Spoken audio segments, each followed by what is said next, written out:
Baik, Assalamualaikum warahmatullahi wabarakatuh. Perkenalkan nama saya Indah Fajar, NIM 22075149 dari Fakultas Pariwisata dan Perhotelan. Baik, di sini saya akan mempresentasikan artikel karya ilmiah saya yang berjudul Penggunaan Media Sosial dan Kesehatan Mental. Yang di sini yang pertama ada abstrak, yaitu di era teknologi yang serba canggih ini, masyarakat tidak lagi hanya sekedar berinteraksi dengan orang lain secara langsung, namun dapat berinteraksi dengan masyarakat secara tidak langsung, yaitu dengan hadirnya teknologi media sosial. Dalam kehidupan manusia, perkembangan teknologi selalu disanding dengan modernitas yang identik dengan kemajuannya. Komunitas tidak lagi hanya membentuk komunitas di suatu wilayah saja, namun masyarakat dapat membentuk komunitas dengan media sosial. Di antaranya penggunaan media sosial adalah itu remaja. Dalam penggunaan media sosial, remaja bisa memanfaatkan untuk berbagi tentang aktivitas pribadinya seperti cerita dan berfoto bersama teman-temannya. Dengan menggunakan media sosial, seseorang bebas berkomentar dan membagikan pendapatnya kepada pengguna lain tanpa ada rasa khawatir. Namun, dalam penggunaan media sosial seringkali digunakan untuk menciptakan perasaan baik. Tanpa disadari, media sosial dapat menjadi bumerang bagi penggunanya sehingga dapat menimbulkan hal-hal buruk. Selain itu, dapat memberikan pengaruh yang kuat terhadap perilaku penggunaannya. Media sosial juga dapat menimbulkan masalah kesehatan mental bagi penggunaannya. Penggunaan internet di kalangan remaja merupakan suatu kebutuhan, salah satunya dalam proses pembelajaran.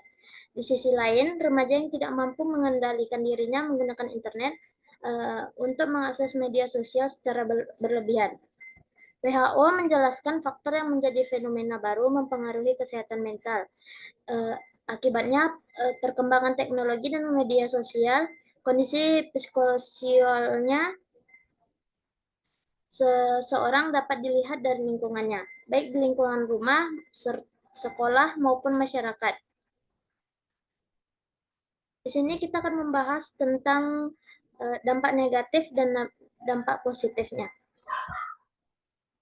Yang pertama ada dampak negatif, memudahkan seseorang untuk membentuk sebuah komunitas dan dapat mengekspresikan secara bersama melalui media sosial.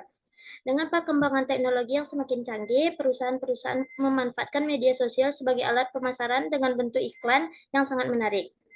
Memudahkan pengguna media sosial tersebut untuk menyebarkan informasi dengan cepat dibandingkan dengan media lama.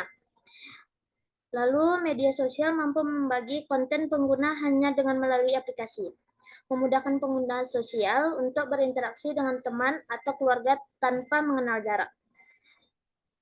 Membantu pengguna untuk mencari informasi mengenai konten-konten yang disukai oleh pengguna lainnya. Selanjutnya ada dampak negatif, yaitu kecemasan. Yang dimaksud merupakan kecemasan yang dimulai dengan keinginan seseorang untuk mengapresiasi diri yang tidak realistis dan ingin membentuk kesempurnaan yang tidak mampu dilakukan oleh orang tersebut. Lalu depresi dalam penggunaan media sosial.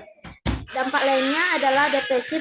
Dampak ini dipicu oleh kegagalan dalam membentuk sebuah keintiman dengan lawan jenis. Pengguna lebih cenderung ingin menampilkan kesuksesan dibandingkan harus jujur dengan adanya dirinya. Aktivitas kriminal seseorang yang tidak bertanggung jawab akan menggunakan media sosial sebagai alat untuk menyembunyikan identitas mereka yang sebenarnya. Mereka menggunakan media sosial untuk melakukan berbagai aksi kejahatan seperti cyberbullying, perdagangan manusia, dan penipuan serta perdagangan obat-obatan terlarang.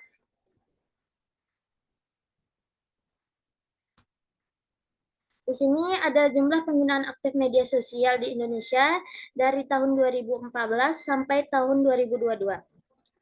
Bisa kita lihat setiap tahunnya semakin meningkat penggunaan media sosial yang banyak digunakan oleh remaja lainnya.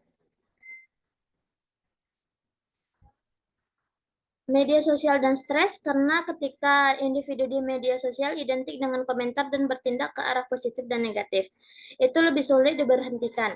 Selain itu, hadirnya media sosial banyak memberikan konten kebahagiaan bersama keluarganya, pasangan, dan teman.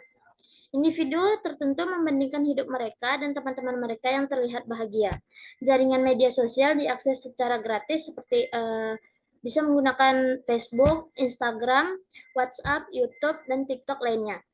Membuat individu tersebut terhubung kepada temannya dan membaca konten produktif pada saat yang sama ketika individu berada pada kesehatan mental yang rendah, akibatnya adalah stres. Baik, kesimpulan yang dapat kita ambil yaitu perubahan interaksi menjadi teknologi tidak bisa dikecualikan adanya media sosial. Memiliki pengaruh positif dan negatif, penelitian ini menemukan bahwa kesehatan mental siswa disebabkan media sosial.